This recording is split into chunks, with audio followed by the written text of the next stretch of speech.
Can you hear me? I know we only have a few minutes left. I want to say a few things. I've been really itching to say so many things. Firstly, thank you for everybody for turning up, because I believe these places and spaces are so vital, not only for us providers to offload, and we have to offload, and we have to understand that although we are service providers, we are also now service users. Now, one of the key things I find, and Nick, when you keep asking, what can we do? What can we do? It's very simple, from my opinion, is to see something through to the end, even if it's one thing. So, as a tiny example, the Lankelly Chase Fund, we applied for the funding, we got the funding. We actually micromanaged 12 ladies who had never, and I mean never, accessed anything online, never attended a session, never did any external learning. And because of their complexities and the South Asian communities, they didn't know what their values are, because they were never raised to find aspirations and what do you like, what's your there was nothing ever given. So we've been working with them for 8 weeks and our project's finally finished, but we feel we failed. Why? Because we've empowered them. We've embraced them. They've cried. We've sparked this desire for them to do something. And there's 12 ladies who have got so many skills and qualities that they have to nurture the community. Yet we can't go any further. Why? Because we can't give them any money. We haven't got a job for them to fulfill. So all our efforts, we're only doing them halfway until it meets the funding. It ticks the box, right? Boom, let's get another 10 people. Why? Because we need to tick another box. That is why we are consistently failing. The reason why the VCS is surviving, why? Because we hold the relationships till the end of time, not until our funding's finished, not until it's 9 to 5 and nobody's at the office. Crises do not happen 9 to 5, Monday to Friday. It's 24/7, and that's why, as community VCS leaders, we are still striving, because we care.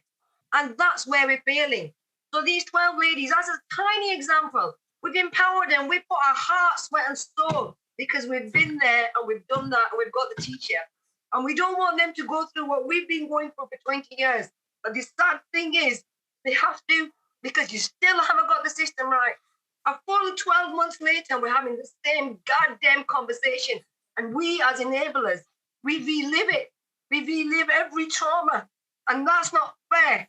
And nobody recognizes every time you ask us a question, we're reliving our trauma, which we experience and see every day. We compartmentalize it because we've got to carry on. And then you guys give us an opportunity to talk, and we talk. We talk, we relive it. You're not there to wipe our tears, and we don't want you to. Or you need to stop asking us what the problem is. We tell you the solutions. Find one. Just choose one and see it through to the goddamn end. And I guarantee you, you will find changes. But you can't tease us. You can't keep doing this publicly, nationally. We're everywhere. Bam this, bam that, bam this. I felt like the queen of my castle, and I feel like a speck of dust. And it's not because of my feelings or my community. It's the system at large. And you know what the irony of it is? I tried to change the system, and the system is so powerful, it pulls you in. Why? Because we need another £5 to pay our bill. We need another £10 to pay our volunteers. We don't know where our next payment's going to come from, and we carry on. We carry on doing the same thing over and over again, because it's our survival for the case of our community. And that's what needs to stop. I apologize. I am so sorry. I wasn't intending this to come out, but it's raw. Every time you ask us, it's so raw. The past year, there's trauma after trauma after trauma. Nobody's even been given an opportunity to get their head around exactly how many lives we've lost. We can't even cross the road. You guys have no idea what we live through every day, but you ask us every time to relive it, talk about it, session after session, and we do it because we know our people can't. But for how long are you going to make us go through this trauma? How long? What does it need? What does it take? Are you guys waiting for us to just say, you know what? You win, we lose, because we can't do anymore?